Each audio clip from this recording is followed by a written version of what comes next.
Ladies and gentlemen, good day and welcome to the Burger King India Limited Q1 FY22 results conference call, hosted by Edelweiss Securities Limited.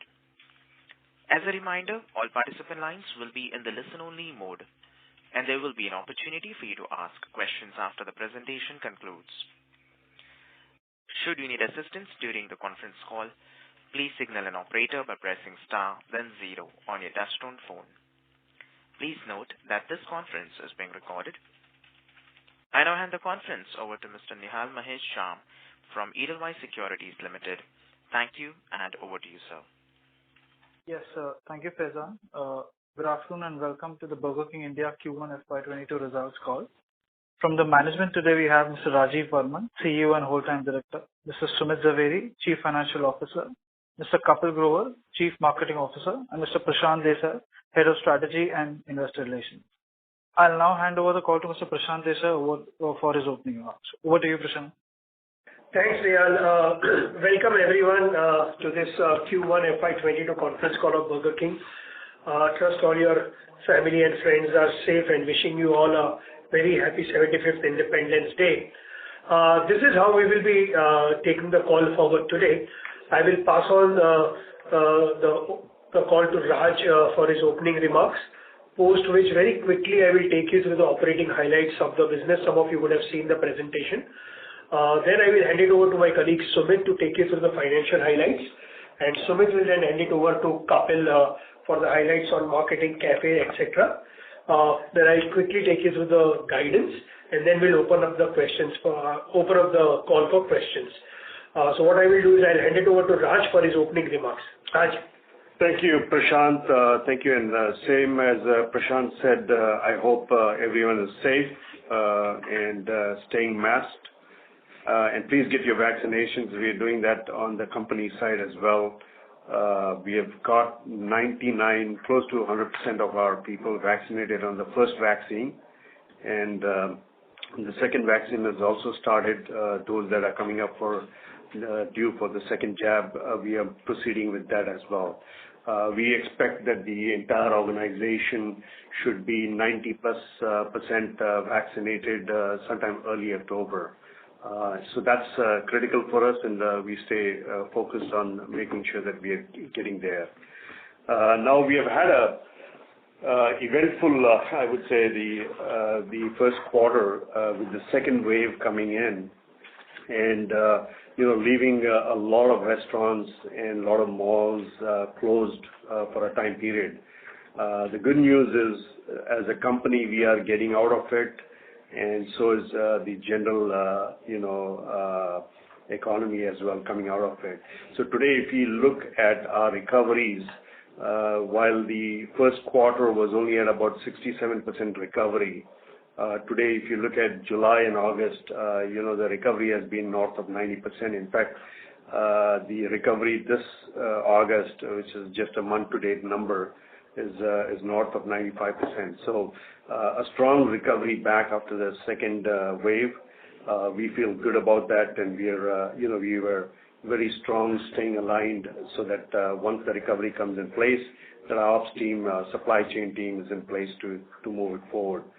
Now, if you look at the quarter that is, and Prashant will go into depths of their performance in a minute, but I think one of the things that we have done as a company that I'm proud of is we stayed very still and very focused on our P&L line items.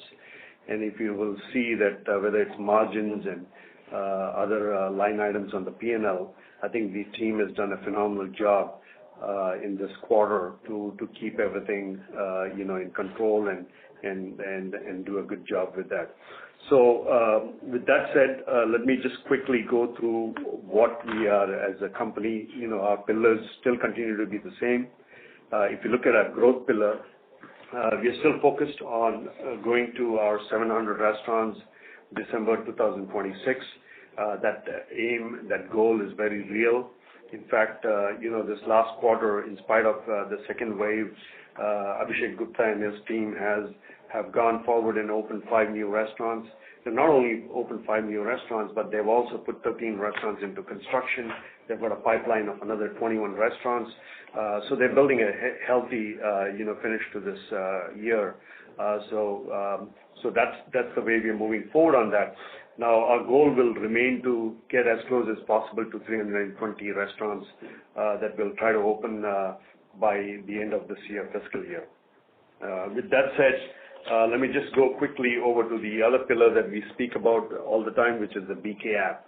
Now, the last time we were on the phone with you, we spoke about all the different things that we were doing with the BK app in terms of, the technology piece of it, by removing bugs, by, bringing the loyalty interface, the rider journey, the entire technology effort was put in place. Now, what we have done in this, during this first quarter is, we have also done that in the operations area. For example, we are moving forward with e-bikes for all deliveries done by Burger King themselves, not by our aggregators, but our own deliveries will be done through bikes, using e-bikes, both from environmental and sustainability point of view, but also from very good, strong economics point of view. So that makes a lot of sense for us to move that forward. So that's one of the things that we have launched. Kapil will share with you in a few minutes about the massive downloads that have happened just in the initial phase of our BK app download. Our goal again, remains to take 1/3 of the business that we are doing in delivery and put it on our app in the near future. So that remains a strong goal, and we'll continue working on that. Kapil will share with you some details on the BK app. The next pillar we shared with you last time was the BK Cafe. And not only a lot of people outside of the company were excited about this, but the entire company is extremely excited about it. And I just want to share with you today that we will be pulling up some timelines. We will put some seed cafes in Q3 versus Q4. So we are pulling that timeline a little ahead, and you will see those coming through in the next quarter as we open some cafes around the country. Now, I wanted to make sure that people understand why we are doing this and what BK Cafe means as a business. See, one is it strengthens the breakfast day part, bringing more and more people in because they have this not only the breakfast menu that Burger King is so proud of, but also the cafe environment. Additionally, it also caters to those day parts between lunch and dinner. So it's a very strong business that complements our existing business, and that's why we are so excited about it. So we will share a little more details. Kapil will talk about our progress on it, but from the look of it, as we have finalized the menu, we have got the machines, the layouts, the first 75 to 100 restaurants have already been put on a map. The drawings have been completed. The equipment is in the process of being, placed. The orders are being placed. So we are in high mode in terms of moving forward with the cafe. And the last piece, which is the value piece, which I think as a brand you would appreciate that Burger King in India is the leader in value, right? So when we did the Value 1.0, and Kapil is sitting right next to me here, and he'll talk about it. But when he rolled out Value 1.0 in that 2017-18 time frame, we were able to move traffic and sales up by 29%, and that was the effort in that year wherein we launched 1.0 Value 1.0, and we got those kind of results. Now, 2.0 is a fantastic menu. It is not only something we think will do very well, as we have just put in almost 1,000 GRPs this last month, between July 15th and August 15th.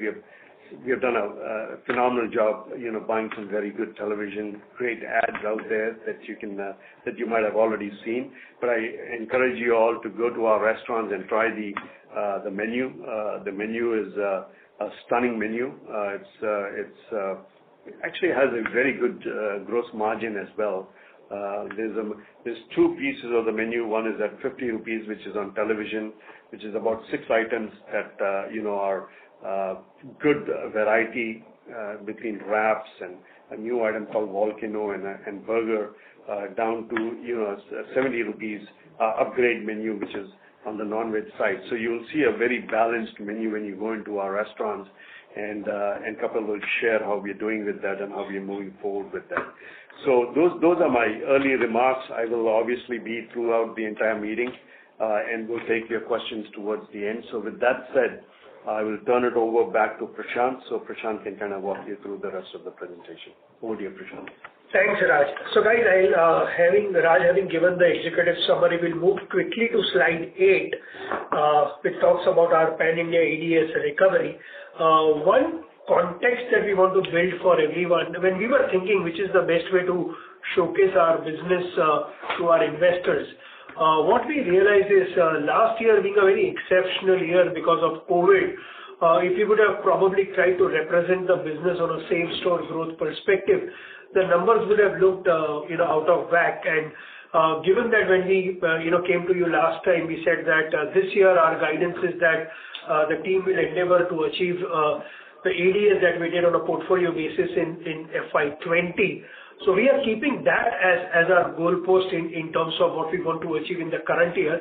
And what we have done for everybody's understanding is all the numbers now we are trying to map, keeping that as a framework.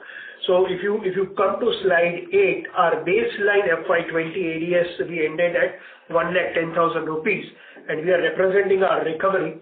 So our recovery, as Raj mentioned, in July was about 92, year to date, month to date, August is about 95%. So that's 95% of 1,10,000 is where we have recovered. If you go to slide 9, because we are a pan-India business, we are showcasing to you the recovery which we have done regional-wise. I know a lot of you will have questions in terms of the discrepancy in the regional recovery, but this is nothing but purely base effect, so there's not much to read into this. But the West has recovered large because the base effect was lower for West. Coming to slide 10, as you are seeing, then this is where I will probably draw your attention, and we are also now getting surprised at this recovery trend. If you will see the delivery recovery, which is currently standing at 173%, was about 170 just 2 months back. When it was 170 at 2 months back, our dine-in recovery was just 16%. But as we are ending July, the delivery recovery is still 173, whereas the dine-in has recovered from 16 to almost 60%. So currently we are seeing a significant strength in delivery recovery. As dine-in is recovering, the delivery has still not given up, and that's a very healthy thing that we are currently noticing. I will now give it to Sumit to take you quickly through our financial performance. Thank you, Prashant. I won't take too much time because Prashant has covered the key parameters and Raj has also covered the broad parameters on the business side. As far as revenue is concerned, we did a revenue of 149 crores as compared to 196 crores in the previous quarter and 38 crores the year before. Obviously, those are not comparable because we were impacted by COVID. The key highlight here is that we continue to perform strongly as far as gross margins are concerned. We were at 65.6. We continue to be over 65% as far as the current quarter is concerned. And going back, when we talk about guidance, we continue to believe that we should be able to achieve and surpass the guidance as far as gross profit is concerned. And then our restaurant Ebitda. Now we are talking about, and that this is what we will continue to do going forward as well, which is that we will continue to report our numbers on the post-Ind AS 116 basis, so that at least now the comparability between quarters and previous years continue to remain, and it's easier to kind of compare to the financial results that we publish to larger markets. So our restaurant Ebitda on a post-Ind AS basis stands at 11%, and at a company level, it stands at 1%. So with that, I would hand it over to Kapil to take us through the marketing updates that we have for the quarter. Thanks, Sumit, and a very good afternoon to everyone on the call. While it was a tough quarter given the resurgence of the second wave and lockdowns, we at Burger King stayed focused on our long-term strategy to strengthen the brand and the business. Now, last call, I spoke about the barbell strategy. On the one end of that barbell is the signature product, the Whopper, and its limited time variants. And on the other end is the value menu, which helps drive traffic, especially in dine-in restaurants. Now, I shared with you that we have soft launched our stunner menu, rupee 50 stunner menu. That's on slide number 13. Through the last quarter, as Raj mentioned, we've scaled up the menu and taken it on national media in early July, as the dine-in restrictions opened up and eased off in many parts of the country. This was a multimedia campaign with impact presence on top television shows in the country and an equally strong digital and social leg to drive awareness of the new menu. The campaign has helped us gain momentum on dine-in recoveries, as you saw in the previous slides. Now, we've got fantastic customer feedback on our new menu, and we stay committed to our long-term strategy to offer our customers unbeatable taste, highest quality products, and variety at affordable prices. With that, I'll move to slide number 14, which is the other end of the barbell menu, which is the Whopper portfolio. Now, Whopper is not just about high quality or a one-of-a-kind product, but we look at it as a sub-brand, more like an attitude that participates in cultural conversations and helps strengthen the brand Burger King. Now, we continue to grow the Whopper franchise. Today, if I share a number with you, almost 1 in every 3 customers order a Whopper. Now, that's a big start for us on the Whopper portfolio. We continue to launch a new limited time variant every 60 days. So if you were to visit a Burger King store today, you will try the Masala Whopper, which is inspired by Indian palate and Indian taste.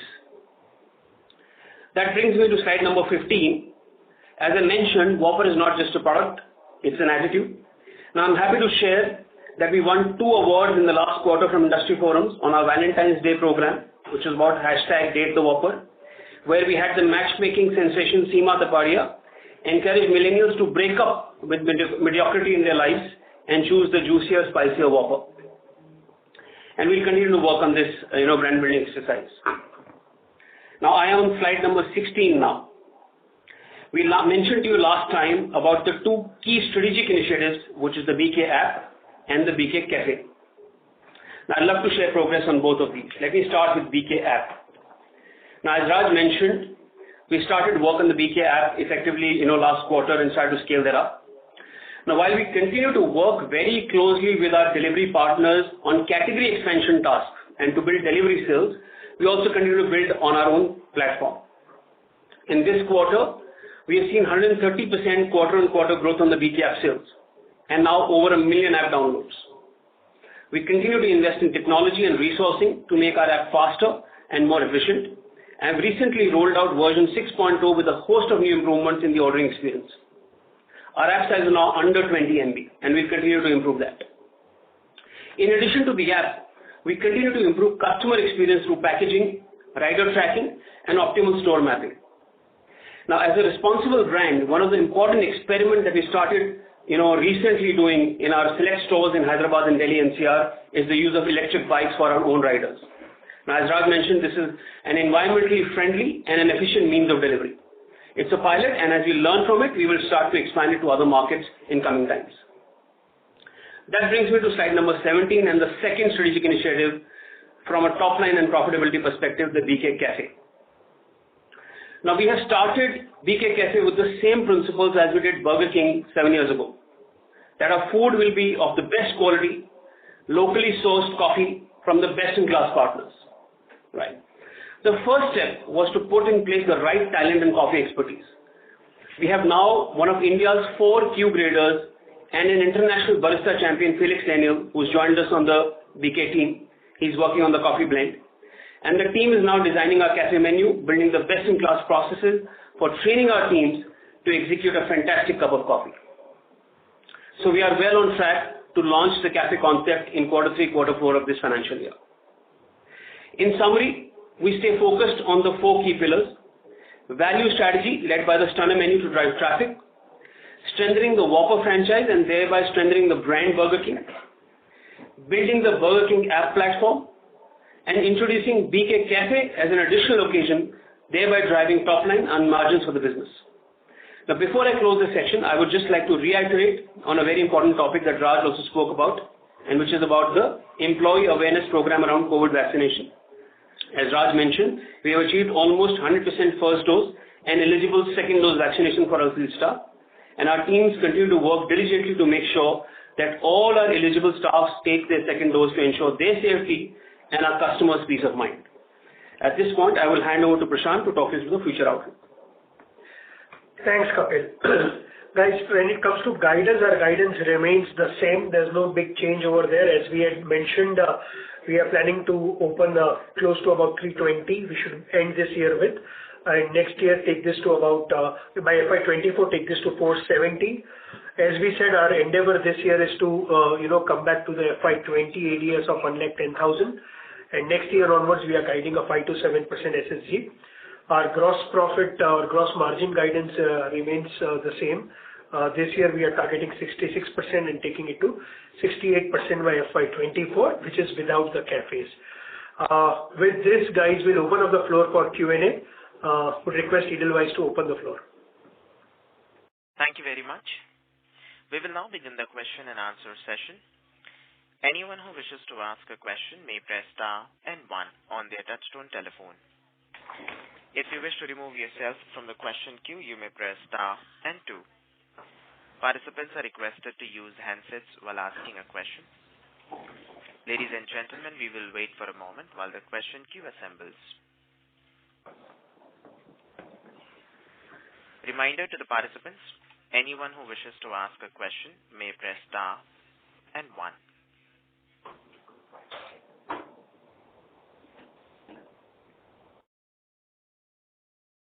The first question is from the line of Percy Panthaki from IIFL. Please go ahead. Hi, good afternoon. My first question is on the cafe format that you're planning to launch within your stores. So any kind of modeling you have done or any kind of estimate or expectation you have as to how much incremental sales can you get per store on this base from this initiative? Right. So thank you for your question. This is Raj. I'll take this one, and if Kapil wants to add anything else. Look here, as I was saying, we have just pulled up to Q3, the rollout from Q4. And what we are doing is we will be launching some seed phase in Q3. And we will be then, putting in our menu and the coffees and so forth to learn how this menu does and how we should, better it before we do the, 270 restaurants plus the restaurants that we will be building during this period. Now, if you look at the industry wise, what we have learned around the industry is that this contributes about anywhere between 15 to 20% of sales. And this, not only strengthens the breakfast, if you do a good job, strengthens the breakfast, but it also strengthens the day part between lunch and dinner. So you have these, snacking day parts which get very strong with the launch of cafe. So the potential of what this will do will be something that we will discover alongside yourself. But I think it's very promising from what we have seen so far with the industry rollout. So, but it's too early to kind of guide you in terms of the numbers and what our internal expectation is. Just allow us to run this business for 3-6 months, and post that we'll come back. And as you have seen, we guide on a lot of other things. We'll also guide you guys on cafes once we have run and operated this for 6 months. Sure. And you have 470 targeted total stores in FY24. So out of those 470, how many do you think will be having the cafe format within them? So all the restaurants that we are going to be opening moving forward will all have cafes. And when we reflect back on the 272 restaurants that are open as of today, as we speak, we will be then moving forward over the next few quarters to get those all to have a cafe. Some of these, you would appreciate, will have much smaller versions of the cafe, and some of them will have a full-fledged, cafe. So we'll have a format that's A, B, and C, and you will see versions of that across. But the intention is at some point to have 100% of the portfolio with cafe offerings. Sure. My second question is, basically as per your guidance, the ADS in FY23 should be about 5 to 7% higher than FY20. Leaving aside the fact that this seems to be a very conservative number, But if I go along with this number with this kind of ADS, what kind of restaurant EBITDA margins can you generate? And if you can break that number up into how much is coming from operating leverage, that 5 to 7% extra versus FY20, how much is that adding to the margins? And how much would come from your own cost saving initiatives? So thereby I can compare how much, let's say, EBITDA margin expansion can come through from FY20 to 23, and what are the drivers? How much is operating leverage? How much is cost saving, and how much is gross margin? Gross margin you have anyways given, so the remaining two will help us. So Percy, as a matter of principle, we only guide on gross margins. We don't guide on ROMs, and we don't guide on EBITDA margins. But broadly speaking, if you would have heard the commentary that we have given right from the time that we went public to the couple of conference calls that we have done. Principally, there are three large pillars which drive operating leverage in our business. One, as you know, is gross margin, which we have guided. Second is based on the revenue throughput that we do. We believe there will be a fair amount of operating leverage coming from the rental. As you know, when we ended March 20, our rent to revenue was about 15%. We mentioned this in the previous calls that if you look at the 270 restaurants that we have, we opened almost 50% of these restaurants in FY19 and FY20.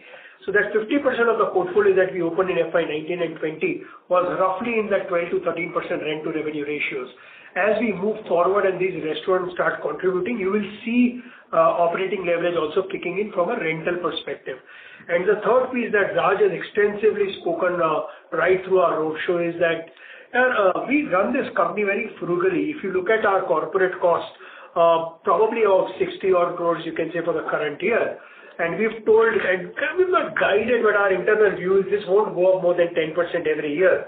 And if you put all this in perspective, you will see there will be a massive improvement both at the ROM level and at the company EBITDA level, but we don't guide on that person. Here's my confusion, Prashant. While you say that a lot of your stores are very young and they will ramp up and that will give operating leverage, but your ADS growing at only 5 to 7% over 3 years. So here is where I find a disconnect between these two statements. No, your point is fair, Percy. When we talk here for the markets, we talk on a portfolio level. We don't talk on an individual store levels. So as a portfolio level, because of the massive uncertainty that we've just come through, we mentioned this in the last call that we are currently guiding that we are first wanting to recover back to where we were in FY20. Basis where we today see the recovery, we are comfortable about a 5 to 7% SSSG. That does not mean that if the recovery is better, if more people keep coming, if we maintain this trajectory of growth, we will not come and revisit the guidance. So I'm purely coming from that perspective. It's better to kind of share with you what we honestly feel rather than just guide you for the sake of guidance, Percy. Sure. Understood. Thanks. That's all from me. Thanks and all the best. Thanks, Percy. Thank you. Reminder to the participants, anyone who wishes to ask a question may press star and 1. The next question is from the line of Vicky Punjabi from JM Financial. Please go ahead. Hi, sir. Thanks for taking my question. I'm a little bit more on this SSG guidance of 5 to 7% for next year. Now, sir, if I look at your first half, I think your first quarter has been something like a 67% ADS. I think the next quarter would be still below 100. We're talking about a flattish kind of ADS for the full year versus an FY20 level, which kind of, as per my workings tells me that, second half would be something like mid-teens kind of an growth in your ADS. Now, even if you could just maintain your second half run rate, I think that 5 to 7% looks very easily achievable in the next year. Are we being overly conservative on this SSG front for the next year, or am I getting my calculation somewhere wrong? I know, Vicky, and believe me, it's not that it gives me a lot of fun to guide you lower and then over deliver. You have to understand we run the business running restaurants. We know what's happening on the ground. Just be patient with us for a quarter. As I said, what we've learned is better to go with what we feel is right And believe me, after one quarter, what you say turns out to be true, we will come and up the guidance. So we have no hesitation in doing that. But currently, from where we are sitting, we currently want you guys to build your model, keeping a 5 to 7% SSSG in mind, and we'll revisit this year. Sure. Second, sir, just I needed understanding on the cost front. Now, if I look at this quarter versus say March quarter of 4Q last year, and this is purely on the other expenses. We had a sales decline of 24%, but the other expenses decline was something like 8%. I can understand, staff costs being much lower, but staff costs seeing a very, very muted decline. But the other expenses, I thought there are quite a few variable line items sitting out there. Any reasons why this part of the line item didn't show as good a variability this time around? I mean, it's in a way, if I look at the June quarter sales, it's like 150 crores versus say a December quarter sales, which was 163 crores, and other expenses still look, set at 65 crores versus the December quarter at 57 crores. So it still looks much higher than December quarter, just 8% down versus March quarter, which is, in a quarter where the sales actually declined by around 25%, 24%. Yeah, I'll let Sumit take that. Vicky, I'll just ask that question. One is that, those numbers per se are not comparable. The reason is that when you compare it to last year of March 21, you would realize that had substantial reduction in cost on account of rental savings, which kind of got adjusted as part of other expenses or other income per se. Similarly, when you do a comparison to quarter one of last year, similarly the numbers were quarter one of last year really there were no rent savings there. And if you really compare to that, the rent reductions that we've got in June is substantially lower. Like, I'm talking about around 6 crores versus a number of around 45 odd crores for the full year. So that is really the big difference when you try to do another expense comparison between the two periods, Vicky. Okay, so beyond that, you're saying that most of the costs are variable, particularly rental adjustments, the saving adjustments were there. That's the reason which is, we are not seeing the same kind of variability. Absolutely. So if you simply break it down, Vicky, 65% is my gross margin, and let's say this quarter I reported a 10% ROM. So there's a 55% expenditure between gross margin and ROM. And where Sumit is coming from, essentially some part of this, a large part of this is variable in nature. So when you actually compare a quarter compared to this quarter where he's coming, these are not typically comparable because of the whole this COVID situation where restaurants are operating at very different levels, so on and so forth. Sure. Okay. That's it from my side. Thanks a lot for your answers. Thanks, Vicky. Thank you. Participants, to ask a question, you may press star and 1.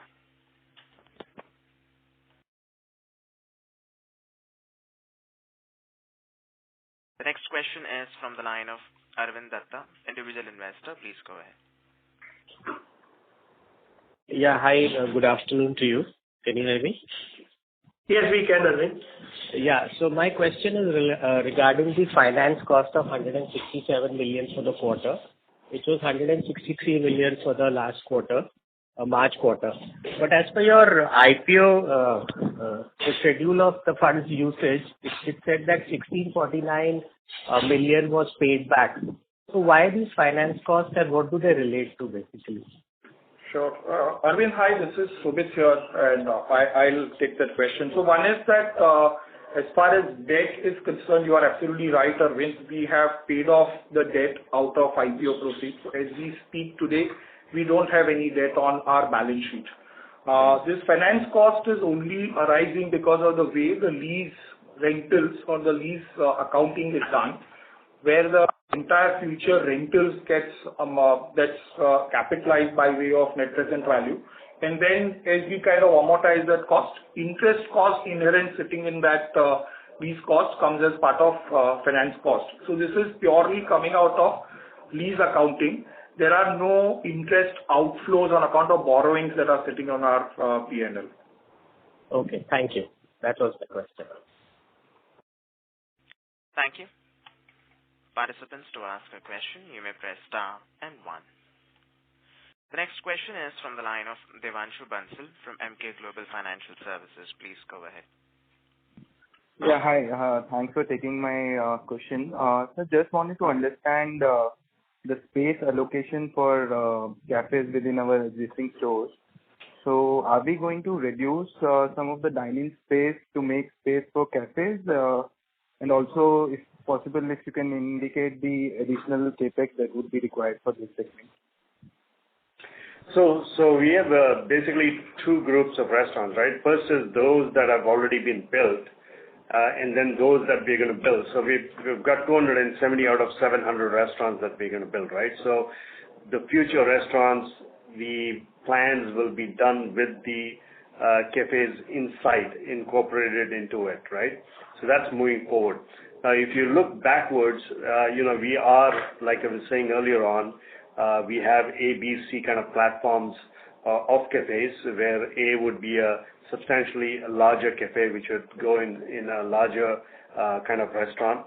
And then the smaller ones, the B and C, would be the ones that would, for example, go in a food court in a mall, wherein we will just extend the counter and put in a cafe there. So you will see different versions of it. We will start sharing, costs and so forth after we put a handful of these moving forward. Like I said, quarter 3 and 4 is going to be our rollout period for the first few, and we will start guiding and sharing those numbers as we move forward. Devanshu, generally, you would have seen the experience of cafe. Incrementally, the capex is very minuscule compared to the capex that we do for the full-fledged Burger King restaurant. So just keep that in mind. It won't be a significant incremental capex. Sure, thanks. So just to confirm, as in you are indicating that we will be going for relatively higher store sizes for the new stores?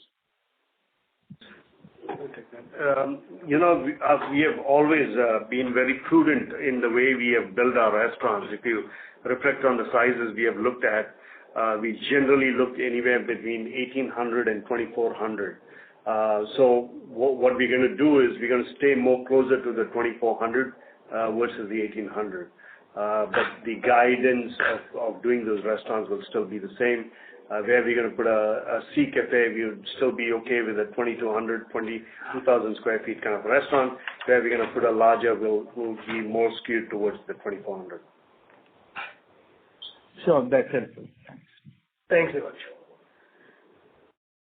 Thank you. The next question is from the line of Hiren Ved from Alchemy Capital. Please go ahead. Yeah, hi. Thanks for taking my question. I want to know how many of your existing stores are in malls, and after the restrictions were lifted in Maharashtra, is everything operational now, and are you seeing footfalls already starting to come in? So, Hiren, you are right. 55% of our stores are currently in malls. But the malls have opened up, but they are still not kind of completely opened up. I was yesterday at a mall where if you are not double jabbed, they are not allowing you. So the fine tuning is still going on. You also have to, Hiren, keep in mind that we are all looking forward to the release of Bell Bottom coming up on 19th August. Let's see if that happens. So currently, a lot of the dine-in recovery that you are seeing is not purely mall-led. It's still high street-led. Takeaways is doing well. And which is what I was essentially telling others when they kind of kept asking me to up the guidance for next year. We are all looking forward to these malls, opening full-fledged multiplexes starting. A lot of our food court restaurants are next to the exits of multiplexes, and therefore if multiplexes open up, it will result in a much larger business. So from that perspective, yes, the malls have opened up, but have they significantly contributed to the dine-in recovery so far? Answer to that is no. Okay. Thanks a lot. Pleasure. Thank you. The next question is from the line of Rashi Vora from Prabhudas Lilladher. Please go ahead. Hello, good afternoon, sir. Thank you for the opportunity. I just had a couple of questions. Can you hear me, sir? Yeah, we can, Rashi. Okay. Sir, is it possible for you all to share the pre-India's restaurant Ebitda number and the company Ebitda number pre-India as it was given in 4Q FY21? It would be really helpful if you could share the same this time. So Rashi, as a matter of policy, we have decided now to go ahead with the post-Ind AS numbers, so that will not be possible from our side. Okay. Okay, sir. And sir, the SSSG number this time, somehow I haven't, so what will it be this time, sir? It will be a very high number, Rashi, and which is why we chose not to put this, because it's misleading to that extent, right? We are all used to a 5-7% SSSG, and if I, for example, were to put a 150-160% SSSG, it just kind of gives. But if you want that number separately, please reach out to me. I will share that number with you. But the way we are looking at this business is, if I am kind of guiding you guys that we will do on a portfolio basis 110. Where are we today, and that is what we will kind of come and report to you, and hopefully we will have a normalized FY22 starting today, which means that when we come back to you guys next year, we will have a SSSG number reporting as usual. Because of the unfortunate last year, the SSSG kind of loses its significance from reporting perspective. But if you are interested, just drop an email to me and I will share that number with you. Surely, sir. That was very thankful, sir. That's all from me, sir. Thank you. Thank you. The next question is from the line of Ankita Baheti from Newquest Capital Partners. Please go ahead. Hi, thank you for taking my question. My question is around your slide number, I think the one where you're talking about the delivery versus dine-in mix. It seems that delivery overall has retained essentially the lion's share of your overall sales mix at a 60-40% kind of share in comparison to even 40-60 at the end of Q4 FY21. So I have a couple of questions. The first one being, do you see this as an overall, paradigm shift in the underlying industry where you think that delivery and takeaway might continue to contribute to the lion's share of revenue going forward, as a habit change, as the impact and what is the impact that at a company level you think you might need, if at all you think you might need to make any structural changes around the way that you approach your business. The second is also if you could throw some light into how this recovery has happened. Is it essentially that the number of transactions is going back up, which means that people are starting to reorder, or is it more driven by the average transaction size, which means that people are basically ordering larger orders instead of more number of people who are ordering? Sorry, I didn't get her name. Ankita. Thank you for the question, Ankita. If you look at those numbers, first let me give you the reality, right? So while close to 80-90% of our restaurants were open for delivery in this last quarter that you're looking the slide at, majority of the stores were either not open for dine-in or open to limited hours a night. So the recovery on dine-in is being constricted by the fact that the restaurants are not open to people, right? Because of the COVID regulations, state by state, city by city, and so forth, right? But delivery was much more open, so delivery kind of recovered much faster. In fact, recovered over what we were doing in the past years. Now, as things open up, this is going to level out. Earlier Prashant was saying that 55% of our portfolio is in malls. These once the malls open up and the movies release and people get out to shopping, these experiences are dine-in experiences, right? These are experiences where people will be in the restaurant, they will eat in the restaurant, and those will be dine-in sales. And similarly, you have restaurants on highways wherein people are going and traveling, and they will have those experiences in dine-in in those restaurants on the freeways. So you will find the recovery of our dine-in sales as things open up, coming in and catching up with the previous years, F20 and previous to that, and then hopefully surpassing that, right? As far as the future, if you look at, the next 5 years, 10 years, post-COVID years, as where your question's coming from, I think this is going to very well land somewhere where it used to be in the past. There might be a slight skewed, and that's why we as a company have prepared, put in our own app in place, in addition to continuing to grow with our aggregators as well. So that machinery is already in place, and we will continue to kind of service our consumers, our guests, through that channel of business. But as we open up, I think a lot of the sales, just inherent because of the way we are positioned in malls as well as on freeways and even in high streets, that these businesses, whether you're taking a break, for lunch from your office, coming down, getting out of the office and taking a quick bite, all these things will continue to happen, post-COVID. I don't think there's going to be a dramatic shift in consumer habits in the long run because of COVID. I think there might be small, changes for the interim period, which would be the graduating years before we reach complete full open up or full, extension of our business. But that will be interim, and we are fully, as a company with our app, with our aggregators, fully, plan to do this.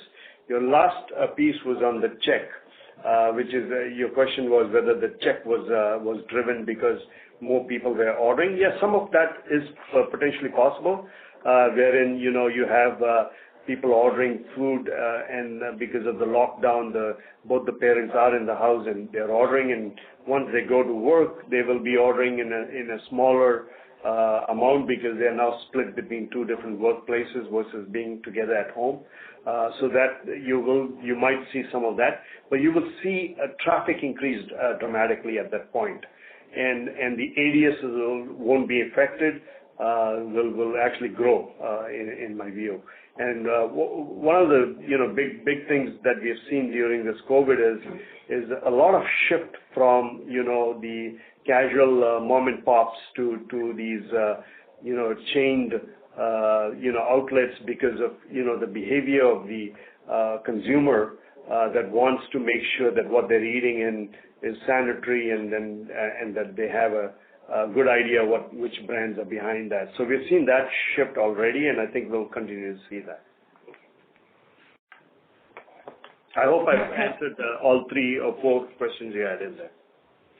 Yeah, no, that's helpful. Thanks. That's all for me. Thank you.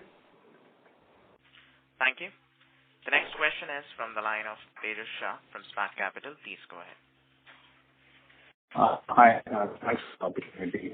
Just one question pertaining to your BK Cafe. So you would have built institutional intelligence on the learning curve of cafe extension by other QSR chains, both locally and globally. So just wanted to understand from that, does it add on incremental ticket size alone in terms of throughput, or is it margin and ROC accretive as well? That's first question. And then second, a follow-up on that is, how much alteration does it require on the back end in terms of RM sourcing, talent pool integration from training perspective?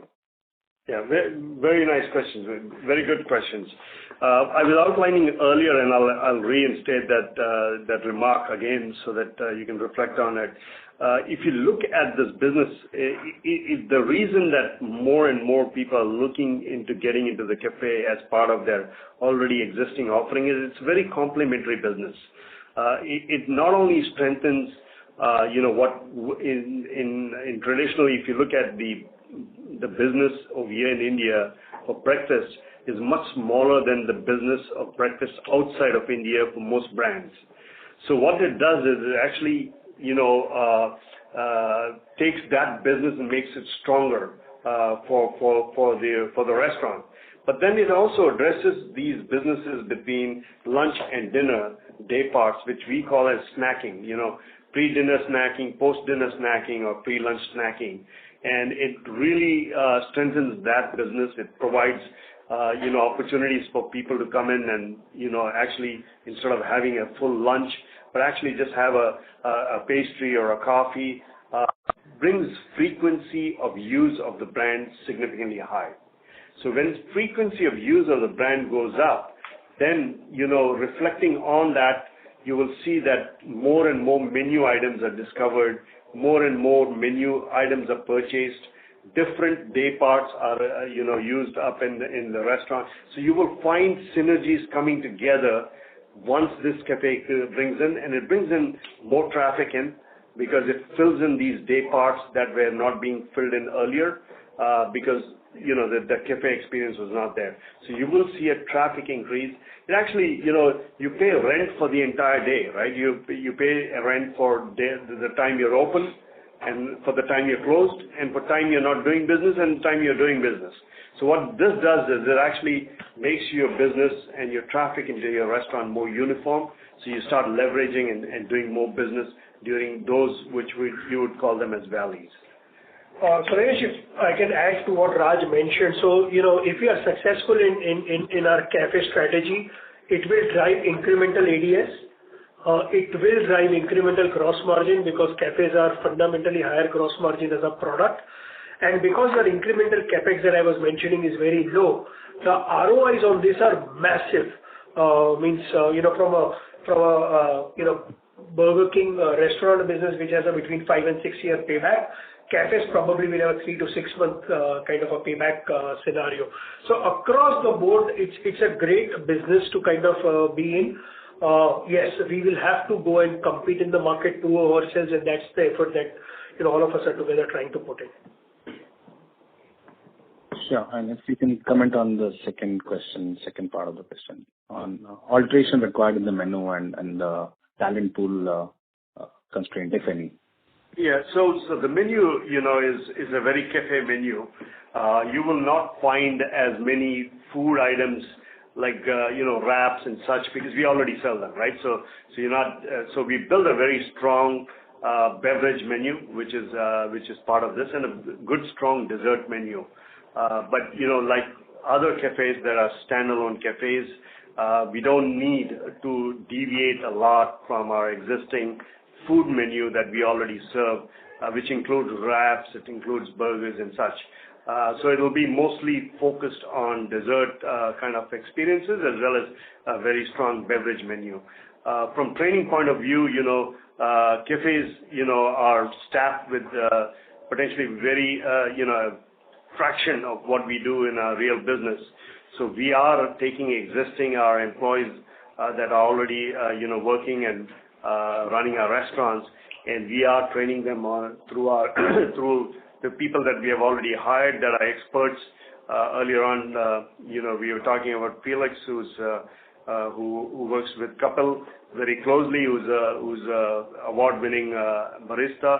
He's putting a small training team together. But our employees that will run these cafes will be part of our employee force that's already there in the restaurants.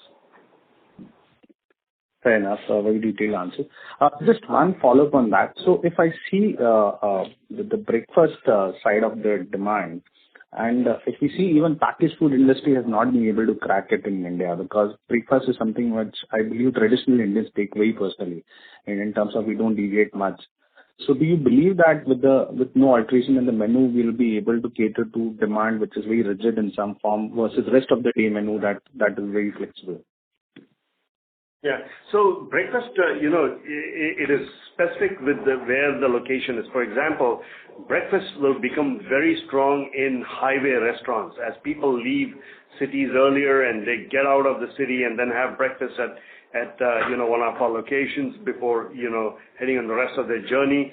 Those restaurants are designed not only with drive-throughs to allow that, but also with larger washrooms for people to get off their cars and get a good experience of having breakfast. So breakfast, in my view, I think we have seen in other global markets when you start actually putting effort.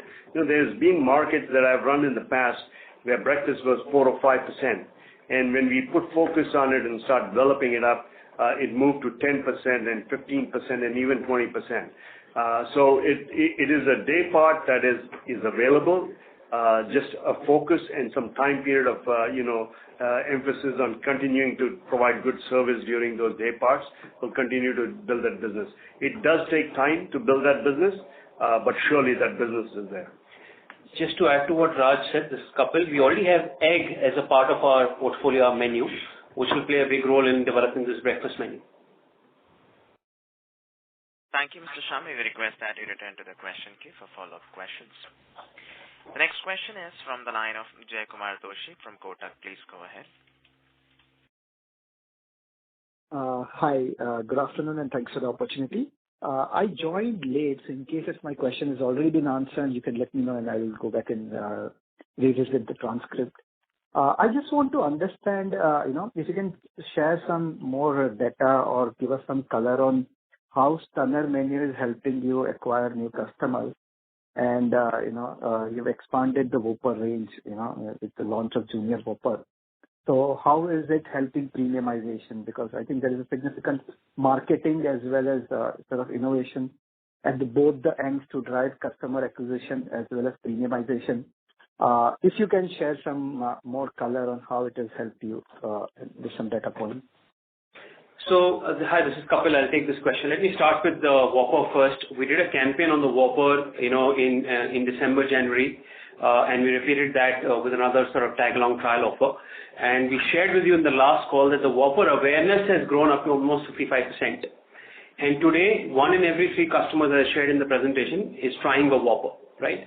Within that Whopper portfolio, almost 20% of sale is coming from the Whopper limited time variants, which are premium priced above the Whopper, right? So that's an exercise that we started in December of last year, increasing awareness around Whopper, the quality, the layers in the product, the taste experience that you get, coupled with the trial offer and continuous focus on building that portfolio. We've come to this stage where almost 1 in every 3 customer tries the Whopper, right? So that's the exercise on the Whopper and building the premium end on the menu. On the Stunner, it's early days. We've been on air until literally last week. We've seen tremendous response on the products. Today we are selling a significant part of our value menu through the Stunner menu.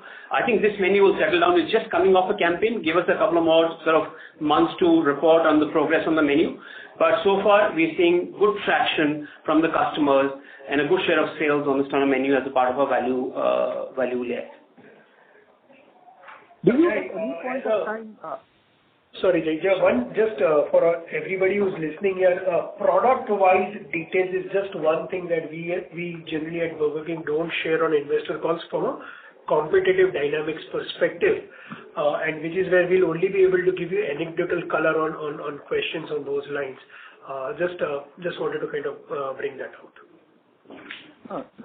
That's helpful. On Stunner, just a quick follow-up. Do you think that, are you in position to track whether it is, helping in customer acquisition or whether it is, whether it also, if the product is too good and the price point is very attractive, it can also drive some down trading.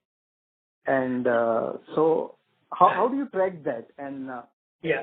So, we have 3 pieces. We've shared this strategy which Kapil mentioned last time, the barbell strategy. So we have something called as the value layer, then we have value plus, and then we have premium. Anything up to 50 is value, 51 to 100 is value plus, and above 100 is premium. Yeah, this is something that we kind of keep track on almost on a daily basis, and there will be enough evidence to suggest what a Stunner is doing. 2 challenges. One challenge, what Kapil mentioned, too early in the day to kind of comment on where you are coming from. 2, even when we have the data, this is, as I said, so much of competitive dynamics involved in this. So how much we will be able to share is something we will probably think through and probably come back to you next quarter. But yes, this is something that we track almost on a daily basis. I can add a little bit of color there to what Prashant said, this Kapil, that what we've seen traction on the Stunner menu is that we haven't seen, to your point on the check decline, we haven't seen a dramatic check decline on Stunner. We actually been able to maintain very healthy check. The point is that these 50 and 70 rupee menu items, one is the customer is coming in and trying them on their own in a meal or in a group size of 2 to 3. The other is these are getting added on as trial items or incremental products in the current basket, right? So it's working both ways, and we haven't seen a dramatic check decline on these Stunner orders. That's very helpful. Thank you so much. Thanks, sir. Thank you. Ladies and gentlemen, that was the last question. I now hand the conference over to the management for closing comments. Thank you everybody for taking the time and joining this call. I know a lot of you have questions on our same store and the fact that we are conservative, but believe me guys, we will come back to you as and when we will revise this. We will continue to share data with you which we think will help you understand our business better, and look forward to interacting with all of you guys with our second quarter conference call. Thank you so much guys. Thank you. Ladies and gentlemen, on behalf of Edelweiss Securities Limited, that concludes this conference call. Thank you for joining us, and you may now disconnect your lines.